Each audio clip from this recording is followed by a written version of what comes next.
चलो welcome back students. आज के लेक्चर में हमें पढ़ना है conservative and non conservative forces. हम पढ़ेंगे कंजर्वेटिव फोर्सेस का मीनिंग क्या है, क्या एग्जांपल है, उसका डेरिवेशन करेंगे, मतलब हम प्रूफ देंगे कि कंजर्वेटिव फोर्स पाथ इंडिपेंडेंट क्यों कहते हैं और non conservative force path dependent क्यों होते हैं। ठीक है, सो टू अंडरस्टैंड दिस फर्स्ट हम अंडरस्टैंड करेंगे कंजर्वेटिव फोर्स और इसकी अंडरस्टैंडिंग के बाद हम नॉन कंजर्वेटिव की बात करेंगे। ठीक है, फॉर एग्जाम्पल ऐसा समझो कि मेरे पास एक ब्लॉक है। इस ब्लॉक को किसी एफ फोर्स के कारण मैं इसे नीचे लेके आता हूँ। ठीक है, मैं इसे एफ फोर्स लगा के लेके आ रहा हूँ नीचे। Alright, okay. और मेरा डायरेक्शन कहाँ है, कौन से पाथ पे मैं इस ब्लॉक को नीचे लेके आ रहा हूँ, तो ये पिंक कलर के पाथ से हम इसको स्ट्रेट नीचे लेके आ रहे हैं। तो इसकी ये इनिशियल पोजीशन थी, फोर्स लगा के हम उसको फाइनल पोजीशन पे लेके आए।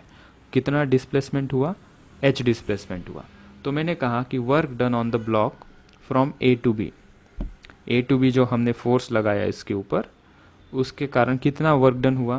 तो हमने कहा कि फोर्स इंटू डिस्प्लेसमेंट उसका फॉर्मूला होता है एफ फोर्स। अगर हमने इसके ऊपर लगाया है एफ फोर्स और इसका डिस्प्लेसमेंट हमने देखा ए टू बी कितना एच दिया है, तो हमने कहा कि एफ इंटू एच उसका वर्क डन होगा। इसको हम नाम दे देते हैं W1। हम अभी क्या करते हैं, हम एक दूसरा सिचुएशन क्रिएट करते हैं। ये जो सिचुएशन है इसी को मैंने रिपीट यहाँ पे लिख दिया है ताकि हम बाद में इसे कंपेयर कर सकें। दूसरा सिचुएशन मैंने यहाँ पे प्लॉट किया है। This is the same example, but situation हमने क्या किया है, इस बार इस ब्लॉक को किसी दूसरे पाथ से हम उसके फाइनल पोजीशन पे लेके आए। फोर्स हमने सेम लगाया, जो लास्ट टाइम हमने यहाँ पे एफ फोर्स लगाया था, सेम फोर्स हम एफ यहाँ पे लगा रहे हैं, लेकिन इस बार रास्ता कुछ अलग लेके आ रहे हैं। थोड़ा सा उसको घुमा फिरा के उसके दोस्त से मिलके वगैरह, स्कूल में जाके वड़ा पाव खा के हम उसको जो पहले केस में किया था फाइनल पोजीशन में वही उसको लेके आए, लेकिन रास्ता अलग लेके आए हम। और एक डिस्प्लेसमेंट हमें पता था एच। यहाँ पे हमने देखा कि ये केस में वर्क डन क्या होगा, तो हमने लिखा कि work done from A to B by this path will be equals to force into displacement. यहाँ पे फोर्स तो सेम है तो एफ लिखा हमने, इंटू एच। एच क्या है यहाँ पे, वर्क डन के फॉर्मूला में ये डिस्प्लेसमेंट हम लेते हैं। तो तुम कोई भी पाथ से लेके आओ, हम तो डिस्प्लेसमेंट ही मेजर करेंगे, मतलब इनिशियल टू फाइनल पोजीशन का जो डिस्प्लेसमेंट एच है वही हम यहाँ पे लिखेंगे। तो इसी के कारण हमें मिला work done in the first situation and work done in the second situation physics के टर्म में सेम। वो बात अलग है कि हमें पेट्रोल लगा होगा ज़्यादा, हमें बहुत सारा टाइम लगा होगा, हमें फिजिकली एफर्ट ज़्यादा लेने पड़ेंगे यहाँ से यहाँ लाने के, लेकिन फिजिक्स को उससे कोई मतलब नहीं है। फिजिक्स का वर्क डन क्या कहता है कि तुम अगर कोई भी पाथ से इसे लेके आओ, वर्क डन का फॉर्मूला के हिसाब से दोनों सिचुएशन में वर्क डन सेम होगा। हमेशा नहीं, हमेशा नहीं। नॉन कंजर्वेटिव फोर्सेस में ऐसा सिचुएशन नहीं होगा। हम कंजर्वेटिव फोर्स की बात कर रहे हैं इसलिए हम W1 is equal to W2 कर पाए। नॉन कंजर्वेटिव फोर्स में ये इक्वल नहीं होंगे। तो उसका एग्जांपल मैं वहाँ बताऊंगा और ये सेम कॉन्सेप्ट को और थोड़ा सा एक्सप्लेन करने के लिए हम दूसरा एग्जांपल लेते हैं। नाउ बिफोर दैट हम एक वर्ड पढ़ते हैं, work done in conservative field और फोर्सेस। फील्ड का मतलब भी आगे चल के समझाऊंगा। Work done in conservative field और फोर्सेस इज पाथ इंडिपेंडेंट। अगर ये जो एफ फोर्स हम इस सिचुएशन में कंसिडर कर रहे हैं कि वो कंजर्वेटिव फोर्स हो, तो ये जो वर्क डन दोनों सिचुएशन में वो क्या होगा, पाथ इंडिपेंडेंट होगा, मतलब रास्ते के ऊपर डिपेंड नहीं करेगा ये work done. Remember, work done by conservative force की हम बात कर रहे हैं, ये वर्ड बहुत जरूरी है, conservative force, right. Let's take another example to understand the same problem. इस बार हमने क्या किया, हमने इंक्लाइन प्लेन पे एक ब्लॉक रखा। इस ब्लॉक को हमें ए टू बी लेके जाना है। दो रास्ते से इसे हम लेके जाएंगे। पहला रास्ता ए टू बी सीधा स्ट्रेट होगा और दूसरा रास्ता ए टू सी और सी टू बी हम लेके जाएंगे। अगर दोनों सिचुएशन में मैथमेटिकली आंसर सेम आता है तो हम कहेंगे कि work done from A to B is same as work done from A to C to B. Okay, so let's do that.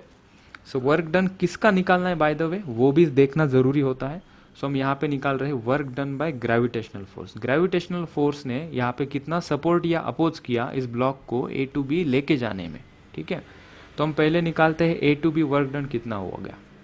So work done by gravity from path A to B. Obvious सी बात है, कोई दूसरा external agent या कोई external force इसे ए to B लेके जाएगा, लेकिन ग्रेविटी उसको अपोज करेगी ना। क्योंकि ये ग्रेविटेशनल फील्ड के अंदर है, अर्थ के अंदर हम ये एक्सपेरिमेंट कर रहे हैं। अच्छा ठीक है। So work done from A to B निकालने के लिए हमने ग्रेविटेशनल फोर्स निकाला, वो नीचे की तरफ है।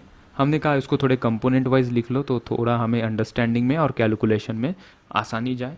तो एम के हमने दो कंपोनेंट लिए, एक एम जी कॉस थीटा बन गया और एक एम जी साइन थीटा बन गया। इसको थोड़ा रिड्यूस फॉर्म में लिखने के लिए इसको मैंने लेट से it is F1 and it is F2। तो मतलब हमने F1 के कारण जो वर्क डन हो रहा है और F2 के कारण जो वर्क डन हो रहा है वो फाइंड आउट करना है। हमने यहाँ पे लिखा जो M G cos theta that is F1 के कारण जो वर्क डन हो रहा है ए टू बी वो 0 है, क्योंकि force M G cos theta इधर लग रहा है और डिस्प्लेसमेंट हो इधर रहा है। इसके बीच में एंगल कितना है 90 डिग्री, और कॉस 90 कितना होता है, cos 90 होता है 0। So F into L into cos 90 will be 0. So because of this F1 force और mg cos theta work done is 0। अभी दूसरा कंपोनेंट देखा हमने mg sin theta। mg sin theta नीचे की तरफ लग रहा है और ये ब्लॉक जा रहा है ऊपर, दोनों के बीच में एंगल है 180 डिग्री। इसका मतलब है कि ये जो फोर्स लगा रहा है ग्रेविटी इस मोशन को अपोज कर रहा है, क्योंकि फोर्स और डिस्प्लेसमेंट दोनों का डायरेक्शन कैसा है, अपोजिट है। और एंगल 180 डिग्री है, मतलब इसको अगर F2 किया so this is F2 L cos 180 degree is minus F2 into L. So cos 180 is minus, वो हमने लिख दिया यहाँ पे। और F2 कितना है, mg sin थीटा। तो mg sin थीटा into L is the work done by this force F2। So total work done from A to B हमें मिल गया, इसका तो 0 आ गया, इसका आ गया माइनस mgl sin थीटा। तो 0 plus mgl sin theta is minus mgl sin theta is minus mgl sin theta. So work done from A to B हमें मिल गया minus mgl sin theta. Okay, now let's go for A to C and C to B path and check whether we get the same answer or not. So हमने next page पे लिखा work done by gravity और gravitational force for the path A to C and C to B. तो हमने A to B and B to C ये निकाला। So A C B का work done होगा A to C plus C to B. A to C का work done हमने यहाँ पे 0 लिखा है, क्यों, क्योंकि इस ब्लॉक को अगर मैं यहाँ पे एक्सप्लेन करता हूँ कि ग्रेविटी का फोर्स दैट इज mg नीचे लग रहा है और डिस्प्लेसमेंट अब इसका कहाँ कर रहे हैं, A to C that is in this direction. तो इनके बीच में एंगल कितना हो गया, डिस्प्लेसमेंट और फोर्स के बीच में 90 डिग्री। तो अगर एंगल 90 डिग्री है तो वर्क डन हमें पता है कितना हो जाएगा, वो 0, इसलिए ये 0 आ गया। सी टू बी हम देखेंगे तो सी टू बी का डिस्टेंस कितना है वो हमने पाइथागोरस अपना राइट एंगल ट्रायंगल से निकाल लिया। ये थीटा है, ये अपोजिट साइड है, ये हाइपोटेनियस साइड है, तो साइन थीटा होगा B C upon A B. B C upon A B कितना है L, so B C upon L. तो यहाँ से बी सी चाहिए था ये लेंथ, वो मिल गई मुझे L sine theta. So this is L sine theta. अभी ब्लॉक है ये यहाँ से ऊपर जाएगा, डिस्प्लेसमेंट कितना इसका L साइन थीटा, और इसके ऊपर जो फोर्स ऑफ ग्रेविटी का वर्क डन निकालना है तो फोर्स भी ग्रेविटी का लेना पड़ेगा। सो फोर्स ऑफ ग्रेविटी नीचे, डिस्प्लेसमेंट ऊपर, दोनों के बीच में एंगल कितना 180 डिग्री। सो 180 डिग्री कितना होता है -1। So minus mgl sine theta is the work done from C to B and A to C तो वो 0 था। सो टोटल वर्क डन मुझे मिल गया from A to C and C to B is again minus mgl sine theta. इसका मतलब है gravity के कारण जो वर्क डन होगा वो पाथ इंडिपेंडेंट होगा। तुम ए टू बी लेके जाओ और ग्रेविटी का वर्क डन निकालो minus mgl sine theta last situation से, और ग्रेविटी का तुम दूसरे पाथ से लेके जाओ A to C and C to B, again हमें मिला माइनस mgl साइन थीटा। तो इसका हमने कुछ कमेंट लिखा, इसका हमने कुछ कंक्लूजन लिखा। Work done by conservative forces, gravitational force is a conservative force. So work done by conservative force. और कौन से कंजर्वेटिव फोर्सेस होते हैं ग्रेविटेशन के, जैसे स्प्रिंग फोर्स होता है, इलेक्ट्रोस्टैटिक फोर्स होता है। ठीक है, हमारे 11th स्टैंडर्ड की डिस्कशन के लिए हम ग्रेविटेशनल फोर्स और स्प्रिंग फोर्स ये दोनों ही फोर्स हम कंसिडर करेंगे हमारे एनालिसिस के लिए, विच आर कंजर्वेटिव फोर्सेस। ठीक है, तो फिर से एक बार, work done by conservative forces are path independent. मतलब कोई फोर्स है जो किसी ब्लॉक को एक जगह से दूसरे जगह लेके जा रहा है और वो कंजर्वेटिव इन नेचर है, जैसे कि ग्रेविटी, तो उसका जो वर्क डन होगा वो पाथ इंडिपेंडेंट होगा। मतलब कि कोई ए टू बी बॉडी को हम लेके जा रहे हैं और मान लेते हैं कि वो बॉडी के ऊपर हम कंजर्वेटिव फोर्स लगा रहे, ग्रेविटी या स्प्रिंग। तुम उसको ऐसे लेके जाओ, स्ट्रेट लेके जाओ, कोई दूसरे पाथ से लेके जाओ, तो तीनों सिचुएशन में जो वर्क डन किया होगा वो कंजर्वेटिव फोर्स ने, वो कैसा होगा, सेम होगा। ठीक है, To understand what is mean by conservative force, let's take two examples. पहला एग्जाम्पल, यहाँ पे मैंने एक बॉल लिया, इस बॉल को मैं ऊपर फेंक रहा हूँ, ग्रेविटी उसको नीचे थ्रो बैक करेगी।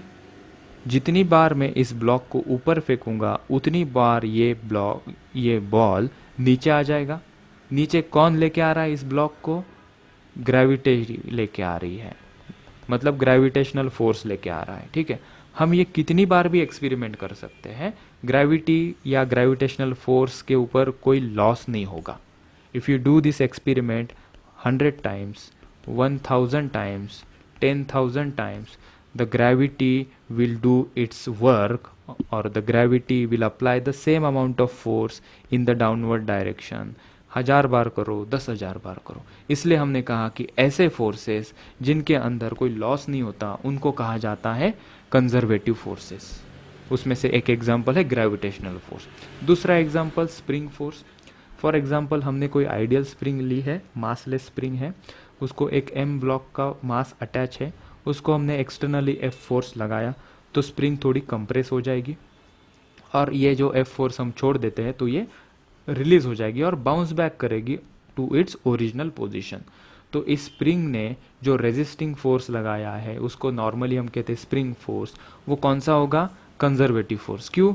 क्योंकि हम इस ब्लॉक को अगर 10,000 बार भी ऐसा कंप्रेस करेंगे इस स्प्रिंग को थ्रू दिस ब्लॉक M, तो 10,000 बार ये क्या करेगी? बाउंस बैक करेगी और रिस्टोर करेगी अपनी खुद की पोजीशन। मतलब ये स्प्रिंग फोर्स में कोई लॉस नहीं होगा, तुम कितनी बार भी इस एक्सपेरिमेंट को परफॉर्म करोगे तो in end all to the gist, moral of the story, 100 बात की एक बात, कंजर्वेटिव फोर्सेस क्या है? ऐसे फोर्सेस जिनके कारण और जिनके अंदर सिस्टम के द्वारा कोई लॉस नहीं होता है। ठीक है, और एक वर्ड हमने लास्ट यूज किया था, field, conservative field. Conservative field का मतलब क्या है? जो बॉल का एक्सपेरिमेंट हम कर रहे थे, इस बॉल का जो एक्सपेरिमेंट हम कर रहे थे और इस बॉल के ऊपर जो फोर्स लग रहा था, हमने कहा था कि वो ग्रेविटेशनल फोर्स है। तो ग्रेविटेशनल फोर्स कहाँ लगता है? किसी विद इन द लिमिट लगता है, अर्थ के अंदर ही लगता है। तो उसकी जो बाउंड्री होगी, उसकी जो लिमिट होगी, जहाँ तक वो एक्ट होता है, उसको कहते हैं हम फील्ड। ठीक है, तो जनरली हम वर्ड यूज करते हैं कंजर्वेटिव फील्ड। इसका मतलब क्या होता है? विद इन द रीजन जहाँ पे वो एक्ट कर सकता है, उसके अंदर ही जो हम फोर्स लगा रहे हैं उसको कहेंगे कंजर्वेटिव फील्ड, और जो फोर्स लगेगा उसको कहेंगे हम कंजर्वेटिव फोर्स कहेंगे। तो ये इसका बेसिक सी बातें रहेंगी। कंजर्वेटिव फोर्स और फील्ड क्या होता है? तो वो होता है ऐसे फोर्सेस जो बॉडी के ऊपर लगेंगे और जिनका वर्क डन कैसा होगा? वर्क डन होगा पाथ इंडिपेंडेंट। सो हम अभी पढ़ते हैं नॉन कंजर्वेटिव फील्ड।